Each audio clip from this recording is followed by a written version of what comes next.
la tour Henri VIII, joyau tournésien du début du XVIe siècle, est presque autant connu pour son état que pour son échafaudage qui l'enceint depuis de longues années maintenant.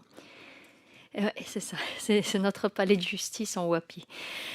Classée au patrimoine exceptionnel de la région wallonne, cette tour est protégée des regards par cet échafaudage depuis 2006, finalement plus efficacement que les Anglais qui notèrent la ville, parce qu'ils y sont restés de 1513 à 1519. Donc là, on a été plus efficace. L'activité semble cependant reprendre, Madame la ministre, parce que la presse nous annonce sa mise hors d'eau. Et donc j'avais quelques questions à ce sujet. Pourriez-vous préciser en quoi consistent les travaux qui reprennent actuellement? Comment sont-ils phasés? Quel est le calendrier? Et enfin, pourriez-vous nous dire si ces travaux de mise hors d'eau sont un prélude à ceux d'une remise en état de ce monument historique et dans quel délai celui-ci pourrait être de nouveau accessible aux amoureux du patrimoine? Merci. La tour Henri VIII, témoin de la courte occupation anglaise de Tournai au début du XVIe siècle, a fait l'objet de plusieurs échanges en commission lors de cette mandature et votre question me permet de faire le point sur l'avancement de ce dossier.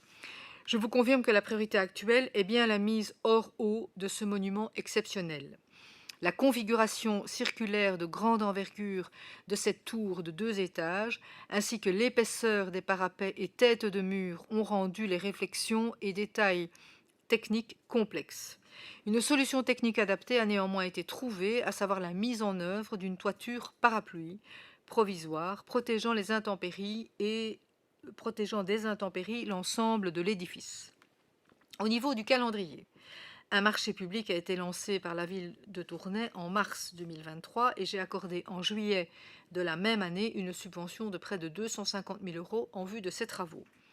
Des études ont été menées de septembre à décembre 2023 pour vérifier l'échafaudage existant afin de pouvoir l'adapter et y placer une nouvelle structure conique qui supportera le dispositif de protection. Les travaux actuellement en cours devraient se terminer dans quelques semaines. Ils prévoient également le nettoyage, l'évacuation des déchets et l'enlèvement de la végétation. Cette opération est en outre l'occasion de valoriser ce fleuron du patrimoine dans l'attente de sa restauration. En effet, une grande bâche circulaire de 5 mètres de haut, couvrant l'ensemble du bien, sera fixée sur l'échafaudage. Elle permettra de retracer graphiquement l'histoire de la tour Henri VIII et de l'intégrer dans un parcours touristique. La ville de Tournai, propriétaire, a pour objectif à moyen terme de réhabiliter le bâtiment et de redonner un accès au public. Si aucun projet de réhabilitation globale n'est actuellement soumis à la WAP, les travaux actuels témoignent de l'attention portée à cet édifice par les pouvoirs publics, tant locaux que régionaux. J'espère que cette première phase, préalable indispensable qui permet de protéger le monument dans l'attente de la suite, relancera les réflexions sur l'avenir du monument.